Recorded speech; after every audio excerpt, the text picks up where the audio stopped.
Saudara, yang dibutuhkan sekarang ini sekolah yang bukan hanya memenuhi pikiran siswa dengan ilmu pengetahuan, sains, dan nilai-nilai akademis. Tetapi sekolah yang mempersiapkan siswa-siswinya menjadi manusia Allah, man of God, yang suatu hari kalau mereka menjadi insinyur, dokter, pengacara, pendidik, pengusaha, dan lain sebagainya, menjadi orang-orang yang melayani Tuhan, melebarkan kerajaan Allah di bidangnya.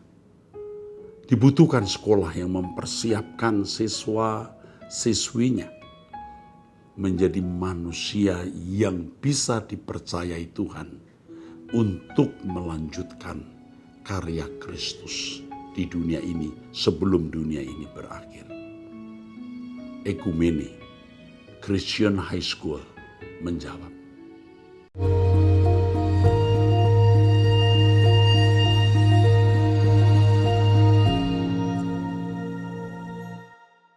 Oke, kita masuk ke Abam episode 628. Oke, dari anak umur 15 tahun. Yosua namanya.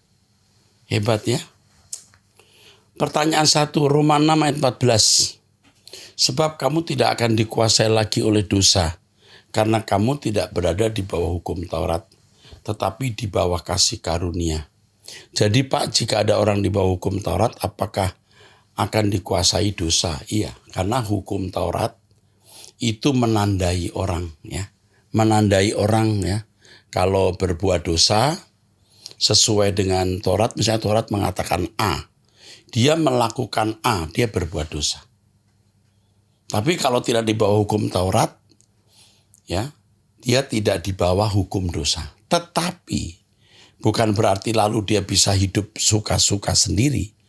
Hidup di bawah kasih karunia tidak lagi diatur oleh hukum, tapi diatur oleh kasih karunia, yaitu untuk hidup sesuai dengan kehendak Allah.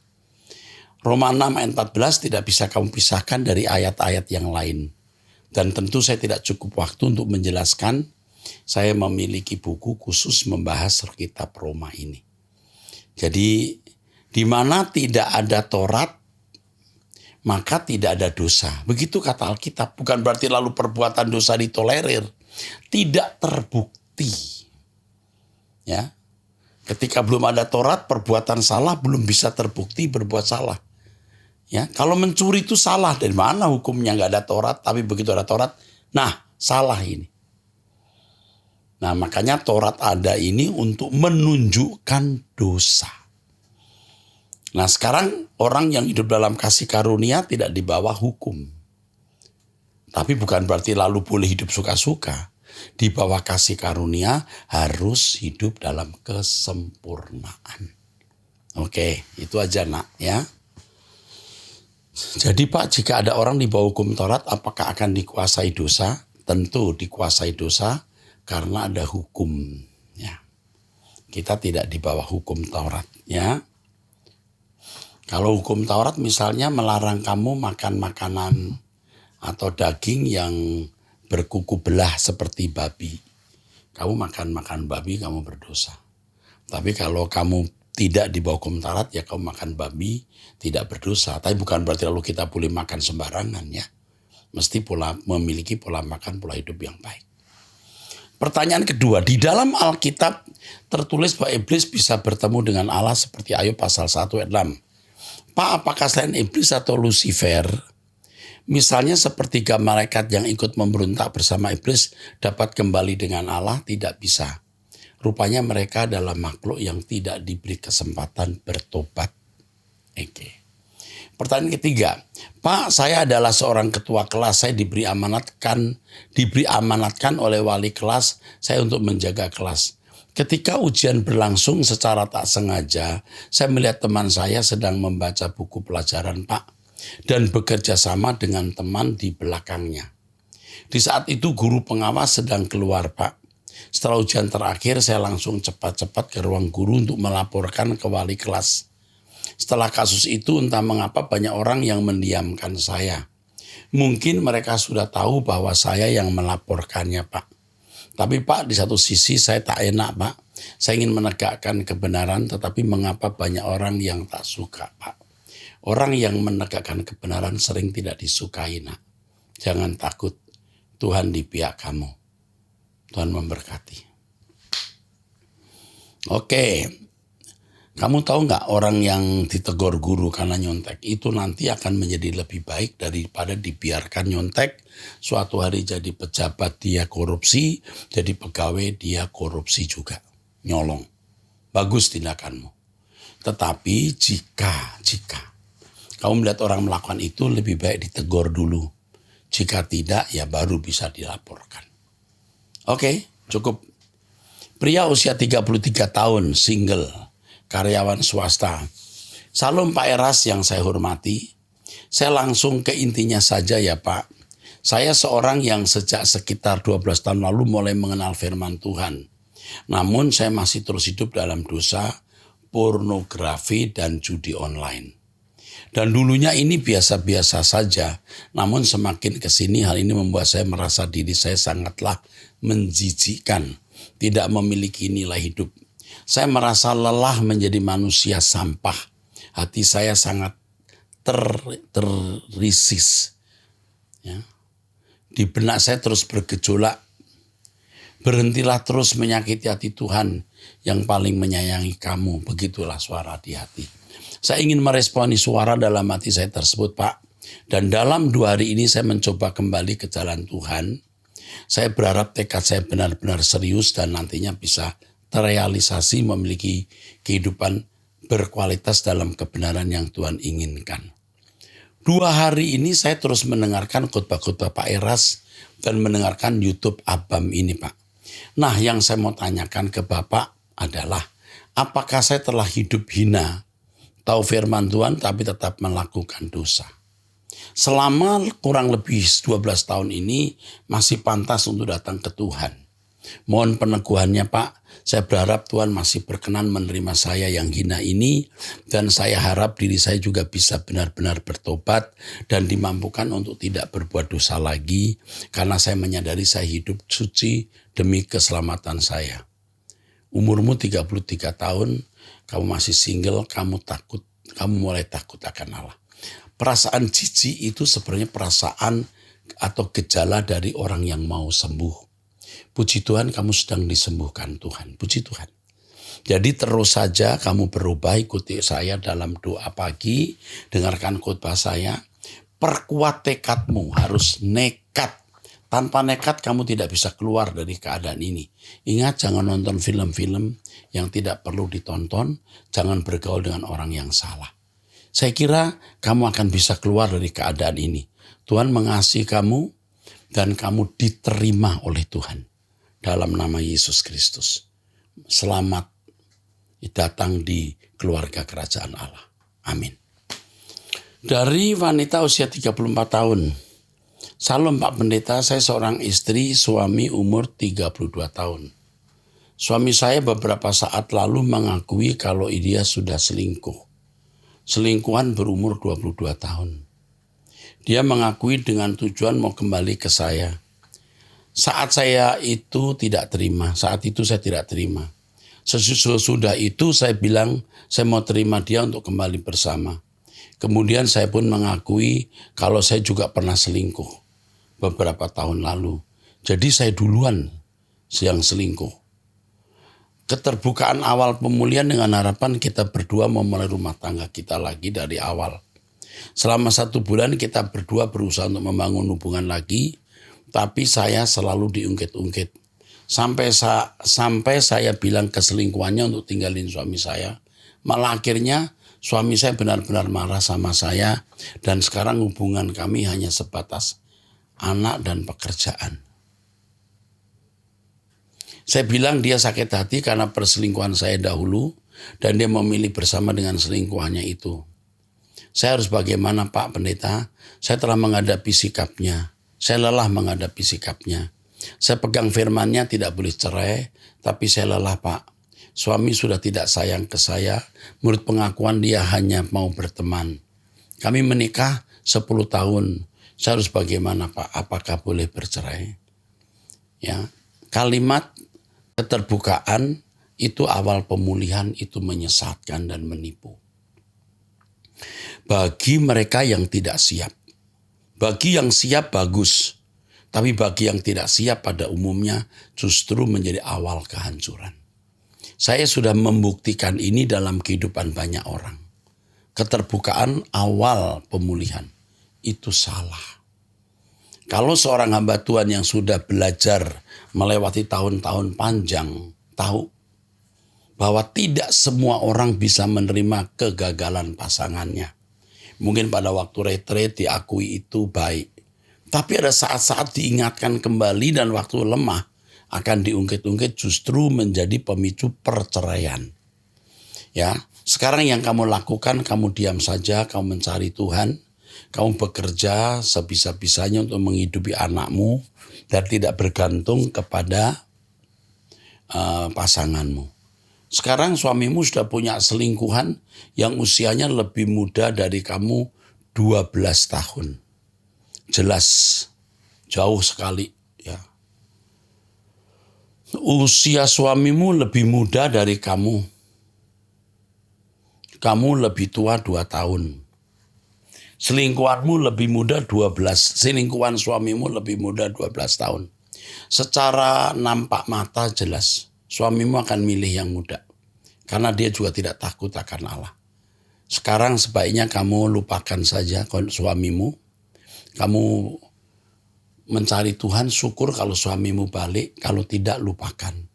Kamu mencari Tuhan, bersiap-siap ke LP3 saja dan membesarkan anakmu. Hanya itu yang saya bisa sampaikan. Ya, ingat keterbukaan awal pemulihan itu bohong. Dalam kenyataannya tidak semua orang bisa menerima itu. Ada yang bisa, tapi banyak yang tidak bisa. Ya. Oke. Cukup. Dari pria usia 47 tahun sudah menikah jemaat. Ya, oke. Salah satu jemaat ya. Salam Pak Eras, saya mau bertanya tentang khotbah Pak Eras di ibadah raya tanggal 30 April 2023. Pak Eras berkata bahwa Allah Bapa menciptakan dan Tuhan Yesus yang mewarisinya.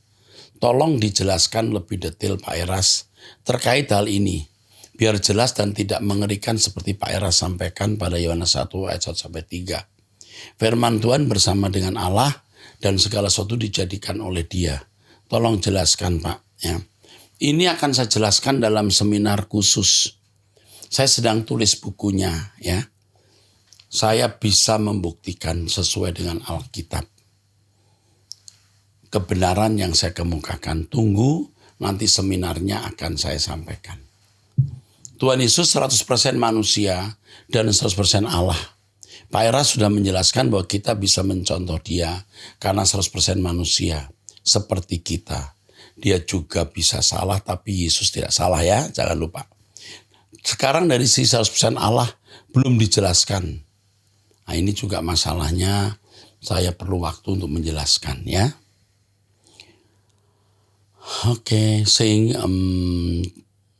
apakah faktor ini yang menjadi pembeda daripada roh kita sebagai manusia? Karena Tuhan Yesus sadar Dia 100% Allah. Sehingga bisa berkata Dia dan Bapa adalah satu, sedangkan kita manusia. Konteksnya ketika Dia berkata Bapa dan saya satu itu, yaitu ketika Yesus berkata, domba yang diserahkan padaku tidak bisa lepas. Juga Bapa tidak ada yang bisa mengambil domba dari Bapa. Satu. Jadi ini konteksnya bukan satu hakikat. Bukan satu ousia atau substansia atau satu natur. Itu dipaksakan. Konteksnya bukan soal natur. Nah ini paksakan ya, nanti akan saya jelaskan dalam satu kesempatan. Saran saja Pak, jika belum bisa dijelaskan secara utuh berdasarkan tinjauan menyeluruh Alkitab, sebaiknya jangan buru-buru diungkapkan. Oke, Banyak orang awam bingung. Betul, saya tahu itu. Tapi berhubung saya sedang menjelaskan bahwa kita bisa sempurna seperti Yesus, maka saya harus memberikan pembuka itu. Tapi secepatnya saya akan menyampaikannya. Dan memang ini akan mengguncangkan dunia teologi, tapi saya merasa bahwa saya mendapatkan pewahyuan dari Tuhan dan kita buktikan kebenarannya. Ikuti khotbah saya di waktu-waktu mendatang, saya pasti akan sedikit mengutip.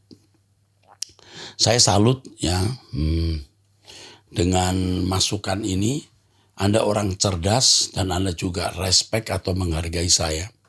Sebab kalau orang tidak menghargai saya langsung bilang sesat. Tapi Anda memiliki pertimbangan bahwa tentu saya tidak sembarangan. Ya, bukan anak yang sekolah kemarin sore ya, sudah cukup tua. Saya sudah belajar dalam banyak hal. Oke, dan saya bisa mempertanggungjawabkan apa yang saya ajarkan. Oke, saya teruskan dengan wanita usia 61 tahun.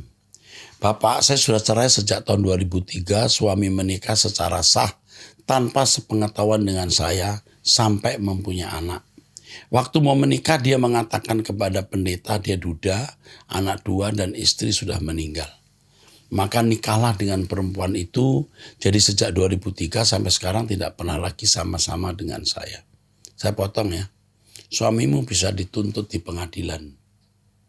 Itu melanggar hukum. Pertanyaan, saya merasa sepi, sunyi, tidak punya teman bicara, tidak punya teman jalan, tidak punya teman tidur. Kalau ada yang menyayangi saya dan meminta untuk hidup bersama, menghabiskan hari tua, bolehkah saya menerimanya? Kan lebih baik berdua daripada sendiri. Karena kalau berdua saat memuji Tuhan bisa berdua. Ya apa-apa berdua masih lebih baik daripada seorang diri. Oh ya, saya pensiunan PNS 2 tahun lalu Pak. Ini dulu ya Pak pertanyaanku. Bagus berdua. Tapi kalau yang satu tidak seiring kamu tersiksa Ibu. Menurut saya Ibu jangan coba-coba menikah lagi. Dengan usia 61 tahun Ibu hanya mimpi memiliki pria sesuai dengan ideal Ibu. Tidak ada. Hampir tidak ada. Ibu hanya akan menyesal. Enak ya makan berdua, tidur berdua, memuji Tuhan berdua. Kalau ada yang bisa diajak berdua. Nanti yang ada hanya karena mau menguras uang Ibu, hanya mau dilayani. Belum lagi dia hanya mau tidur bareng, tapi di lain waktu dia tidur dengan orang lain. Ibu sakit. Maka secara mutlak saya mengatakan jangan coba-coba menikah lagi. Ibu lebih baik tidak menikah lagi. Persiapan untuk pulang ke langit baru, bumi baru. Dan lupakan suamimu yang berkhianat itu. Urusan dia dengan Tuhan. Dari pria usia 30 tahun. Salam Pak Eras, Pak saya mau bertanya. Bagaimana cara menghilangkan traumatik ataupun melupakan masa kecil saya? Saya sudah tidak tahu harus bertanya ke siapa karena saya sudah berhenti ke gereja hampir 10 tahun. Karena saya melihat orang tua saya sering ke gereja tapi perilakunya tidak mencerminkan sama sekali. Umur saya sudah mencapai 30 tahun dan saya menjadi orang yang sangat pendiam sampai saat ini. Terima kasih. Kepada semua pecinta ABAM dan pecinta suara kebenaran, lihat contoh dari kehidupan orang yang tidak terberkati oleh orang tua yang ke gereja tapi tidak rohani. Dia akan terluka, anak ini terluka, pria muda ini terluka melihat papanya ke gereja, tapi perilakunya tidak mencerminkan kehidupan anak Allah. Dan itu menjadi pembenaran bagi orang untuk tidak ke gereja bahkan murtad, bisa pindah agama dan terhilang selamanya masuk neraka. Oke, ini untuk saudara semua yang lain. Untuk kamu usia 30 tahun, jiwamu jadi sakit nak. Tapi kamu harus sembuh. Sebab kalau kamu tidak sembuh, kamu masuk neraka nak. Jadi kamu sekarang ayo kembali kepada Tuhan. Kalau kamu ada di sekitar Jakarta, kamu datang ke GSKI Rehoboth Kelapa Gading. Mall Arta Gading lantai 5. Atau ikuti khotbah saya lewat Truth ID dan doa bersama saya, doa pagi. Miliki waktu doa pribadi dan alami Tuhan untuk mengubah hidupmu. Ya, saya kira itu. Dan kamu masih punya saudara seperti saya dan kamu masih bisa melihat orang-orang yang bisa memberi teladan kepadamu. Tuhan memberkati. Oke, sekarang kita masuk kepada pria usia 30 tahun. Menikah. Salam Pak, pertanyaan, apa kita orang Kristen bisa berpuasa dari malam? Bisa. Puasa itu masalahnya bukan soal tidak makan. Puasa itu masalahnya adalah sikap merendahkan diri untuk kebutuhan rohani. Sampai bisa melupakan, menanggalkan, menyingkirkan nafsu kulinernya. Jadi intinya bukan menahan lapar atau menyiksa perut, tetapi merendahkan diri sampai bisa mengesampingkan keinginan makan. Itu saja. Apakah hanya buah? Apakah dari malam? Atau pagi terakhir makan jam 6 sampai nanti jam 7 atau jam 6 malam bisa saja. Roh Kudus akan pimpin. Oke. Dari wanita usia 65 tahun. Salam Pak, pertanyaan bagaimana menghadapi orang-orang di gereja suka mengambil air gelas tisu, air galon diisi botol besar, dibawa pulang dan lain-lainnya. Bagaimana menghadapi orang-orang di gereja? Oh, air galon, tisu di gereja diambil dibawa pulang. Ini mah kampungannya orang-orang begini. Kamu ingatkan, jangan begitu Bu, jangan begitu Pak. Atau jangan taruh lagi air di situ. Jangan taruh lagi tisu di situ. Tapi sebaiknya karena itu pasti dibutuhkan, ditulis, mohon tidak dibawa pulang. Cukup beri tulisan itu. Jika ada orang yang melakukan, tegur dan tunjukkan tulisan itu. Cukup itu, bukan masalah besar ya nak. Oke, dari wanita usia 49 tahun sudah menikah, 3 anak, 2 laki-laki, 1 putri di Lombok. Salam Pak Pendeta, saya sekarang sedang sakit akibat suatu insiden sekitar 5 tahun yang lalu, membuat saya harus dioperasi penggantian sel sendi punggul. Operasi sudah berulang-ulang karena awal penanganan yang salah. Terakhir habis foto ronsen hasil pengapuran. Saya sekarang nggak bisa berjalan dan harus bergantung pada orang. Aduh, saya sakit saat berjalan, duduk, dan saat tidur pun sakit. Anak masih harus diurus. Suami harus kerja di luar kota. Saya kadang seperti putus asa. Sudah berbulan-bulan bahkan tahunan susah tidur. Saya sering dihantui oleh dosa-dosa masa lalu yang orang nggak ada yang tahu. Oke. Dari kecil saya suka melakukan dosa masturbasi. Padahal dari kecil saya sudah sekolah minggu. Dosa itu saya lakukan sampai menikah dan punya anak. Padahal saya dan keluarga rajin ke gereja. Bahkan anak-anak saya pelayanan. Saya juga ikut pelayanan tapi terus terang nggak ada misbah doa di dalam rumah kami saat itu. Saya potong dulu di sini. Dosa masa lalu, dosa masa lalu Anda akui dan minta ampun. Tuhan selesaikan. Tuhan mengizinkan kamu berkeadaan seperti ini sebab ada potensi kalau kamu tidak mengalami ini, kamu bisa berbuat dosa. Benar. Dengan keadaan ini kamu terhindar dari dosa besar. Nah, kalau kamu betul-betul takut akan Allah, kamu bertobat minta ampun, kamu akan disembuhkan Tuhan. Ya, kalau tidak, enggak apa-apa. Nanti di langit baru, bumi baru, kamu tidak menderita. Tetapi di dalam teropongan saya kamu memiliki kemungkinan sembuh. Tapi ingat, jangan berbuat dosa. Karena kamu wanita yang memiliki lumayan pesona. Punya pesona. Walaupun kau punya suami dan punya anak, kamu punya pesona yang bisa menjatuhkan pria. Saya juga sangat gampang marah dan susah mengendalikan emosi. Saya bahkan sampai sekarang, saya sudah berusaha berdoa, berserah ikuti khotbah di YouTube, tapi ketakutan selalu mengintimidasi saya. Saya seperti orang yang tidak pernah ada baiknya. Saya kalau berdoa suka tidak konsen dan seperti ada kuasa lain yang mengendalikan saya. Bahkan pernah berusaha bunuh diri, padahal saya rindu sekali mengalami hadirat Tuhan agar bisa tenang dan menerima keadaan ini. Saya rindu untuk bisa sembuh dan bisa berjalan lagi, walaupun itu mustahil. Tapi bagi Tuhan tidak ada yang mustahil, benar. Kemungkinan kamu jalan ada. Di dalam nama Tuhan Yesus Kristus, kiranya Tuhan ubahkan kamu. Oke, Tuhan tolong wanita ini. Selain kamu temperamen, kamu juga egois. Dan bersyukur kamu punya suami yang cukup baik. Suami yang cukup baik.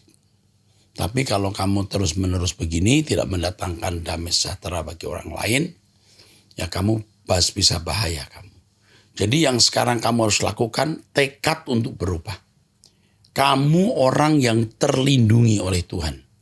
Kamu orang yang disayang Tuhan karena kamu bagaimanapun termasuk orang yang ditandai Tuhan, sebab dari muda, dari kecil kamu mencari Tuhan. Tuhan melindungi kamu. Ingat ya, tekad untuk bertobat dan berubah. Saya teruskan tulisan ini. Apa ini hukuman buat saya ya Pak Pendeta? Apa saya masih bisa diampuni? Tuhan sudah mengampuni dan melupakan. Saya kadang mengamini bahwa dosa saya sudah diampuni, bahkan sudah dilupakan oleh Tuhan. Tapi setelah melihat keadaan baik, keadaan saya balik lagi intimidasi. Intimidasi itu saya mohon. Intimidasi bisa kamu kalahkan dengan mengatakan, aku percaya firman Tuhan bukan suara siapa-siapa. Karena kalau Tuhan mengampuni, Tuhan melupakan, itu firman. Oh ya Pak, saya juga pernah menggugurkan kandungan atas izin suami saya. Sudah mengadakan pengakuan kepada pendeta saya dan sudah didoakan. Tapi dosa masturbasi saya nggak pernah cerita, nggak perlu cerita. Allah juga sudah mengampuni, melupakan. Suka merendahkan orang dalam hati, merasa benar dan seperti rohani. Nah ini, watak-watak buruk kamu ini yang harus dibereskan. Mendengarkan Truth ID kamu akan berubah. Karena hal-hal seperti itu akan saya bongkar atau dibongkar Tuhan lewat khotbah yang saya sampaikan. Kalau malam hari saya sudah susah tidur, jadi putar lagu atau khotbah baru tertidur. Karena kalau tidak saya suka takut dan khawatir, saya tidak bisa tidur. Apa yang harus saya lakukan? Saya menemukan Abam baru 2 hari terakhir ini dan saya rindu mengutarakan ini semua kepada Bapak. Saya rindu bertemu Bapak, mungkin hanya lewat telepon barangkali. Oke, nanti kamu akan dihubungi oleh staf kami, akan didampingi. Tapi jawaban saya ini sudah cukup membuat kamu mengerti ya, bahwa kamu harus berubah. Dan kamu masih memiliki kesempatan untuk sembuh. Dalam nama Tuhan Yesus Kristus, Tuhan sembuhkan kekasih atau ibu ini. Amin. Dari wanita usia 27 tahun sudah menikah ya. Ini seorang freelancer desain. Salam Pak Eras, pertama-tama saya ingin mengucapkan terima kasih. Bapak sudah memfasilitasi khotbah dan doa era secara online. Sehingga saya dan suami bisa terus bertumbuh di dalam Tuhan. Walaupun kami di Jepang. Wow, di Jepang ya. Sekarang setiap doa-doa Truth ID saya usahakan bisa saya translate untuk suami karena suami orang Jepang. Tapi sangat rindu mencari Tuhan. Pak, saya mau bertanya, dulu semenjak keluarga saya bertobat percaya Yesus, saya suka mimpi berhari-hari berada di tempat yang sama dengan kondisi di dalam mimpi juga. Dan semua mimpi itu saya ingat jelas dengan detail dari kondisi wajah orang-orang yang terlihat bahkan tempat. Mimpi yang paling saya ingat waktu di hari pertama mimpi, saya berdiri depan orang-orang yang saya kenal dan mereka semua berlutut. Saya berdiri dengan tangan terangkat seperti sedang mau memberi perintah. Lalu ketika saya turun tangan ada monster iblis di belakang saya yang langsung menerkam orang-orang yang di depan. Jadi saya seperti komandannya iblis tersebut. Lalu saya terbangun, keesokan harinya saya bermimpi lanjutan dari mimpi kemarin. Tapi bedanya saya seperti sadar dan mau kalahkan pemimpin iblisnya. Di mimpi saya masuk ke dalam rumah sakit tempatnya kumpul iblis tersebut dan di dalam situ saya melihat semua menjadi sangat jahat. Orang-orang medis membunuh pasien dan lain-lain. Tapi tetap cari bos iblis tersebut bersama teman saya sampai akhirnya saya masuk ke dalam ruangan hampa kosong gelap gulita. Di sini teman-teman saya dibunuh dan hanya saya yang disisakan, lalu saya dihadapkan dengan sosok iblis, tapi berwujud manusia berdiri di depan saya, makhluk itu merasa sudah menang. Dan saya terbangun ketakutan. Mimpi ini mengganggu mental saya cukup lama karena semuanya jelas benar-benar seperti itu terjadi. Setelah mimpi ini saya juga pernah bermimpi yang sama karena lebih selama 1 minggu di mimpi ini saya dan keluarga lari dari kejaran sesuatu, tapi tempatnya sama hingga di hari terakhir saya bilang ke keluarga untuk lari saja, biarkan saya mati. Setelah mimpi ini beberapa tahun saya jarang bermimpi lagi.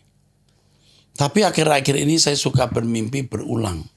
Bisa 1 bulan 1-2 kali. Selalu di taman bermain besar berwarna dominan hijau sendirian. Saya pikir ini semua hal yang biasa. Mungkin karena saya lagi galau aja. Sampai akhirnya saat saya cerita ke teman Komsel Home 8, mereka menyarankan tanya ke Abam, Pak. Saya tidak pernah ikut pelepasan, Pak. Apakah hal ini juga merupakan pengaruh kuasa gelap? Lalu saya ini pelukis, Pak. Kalau mimpi-mimpi tersebut, saya lukis. Apakah lukisan saya bisa jadi media kuasa gelap? Hati-hati, bisa. Saya potong dulu, bisa. Karena saya pernah mendoakan gambar yang dilukis oleh kuasa gelap. Oleh seorang pelukis tentang kuasa gelap, dan itu ada kuasa gelapnya. Karena kadang saya suka lukis mimpi-mimpi saya itu dan orang bilang untuk dibuang, dihapus, karena bisa membawa roh jahat. Nah, tidak selalu memang lukisan itu diisi roh jahat, tetapi saya pernah mendoakan lukisan yang memang mengenai kuasa gelap dan itu ada. Ya, hati-hati, bukan tidak boleh, harus minta pimpinan Roh Kudus. Karena kadang saya suka lukis mimpi-mimpi saya itu dan orang-orang bilang untuk dibuang dan dihapus karena bisa membawa roh jahat. Mohon pencerahannya ya, Pak. Cerita saya memang seperti ngarang, tapi ini benar saya alami, Pak. Terima kasih sebelumnya, Pak Eras. Semoga jikalau kami jadi ke Indonesia tahun ini, kami bisa bertemu Bapak. Oke. Menemukan sosok teladan Bapak rohani. Oke. Kamu akan ditelepon orang saya. Ya, nanti kalau kamu ke Jakarta, kamu saya doakan. Jika ada serangan kuasa gelap atau pernah ada ikatan dengan roh nenek moyang, kamu saya lepaskan. Kamu akan dihubungi orang saya. Kamu bisa menerjemahkan khotbah saya dalam bahasa Jepang dan ini bagus sekali. Tuhan menolong kekasih ini. Dalam nama Yesus Kristus, Bapa Surgawi, tolong wanita ini. Amin.